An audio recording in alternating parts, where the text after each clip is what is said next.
আল্লাহ পাক তৌফিক দান করুন। ইনশাআল্লাহ আজকের লেকচার যাদের কানে যাবে, আমরা যদি না খেয়েও মরে যাই, আল্লাহ পাক না খেয়ে মারবেন না ইনশাআল্লাহ। রিজিক আছে, খাবো ইনশাআল্লাহ।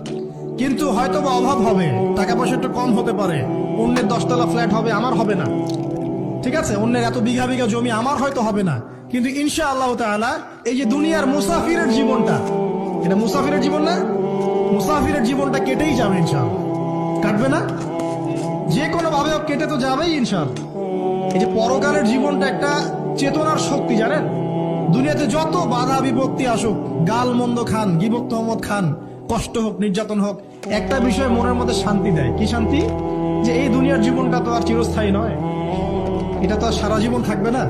ইনশাআল্লাহ এই অবস্থা আস্তে আস্তে পরিবর্তন হয়ে যাবে। ফাইন্না মাআল উসরি ইউসরা, পরকালে ইনশাআল্লাহ পাবো। দুনিয়াতে না পেলে কি হয়েছে, পরকালে পাবো ইনশাআল্লাহ।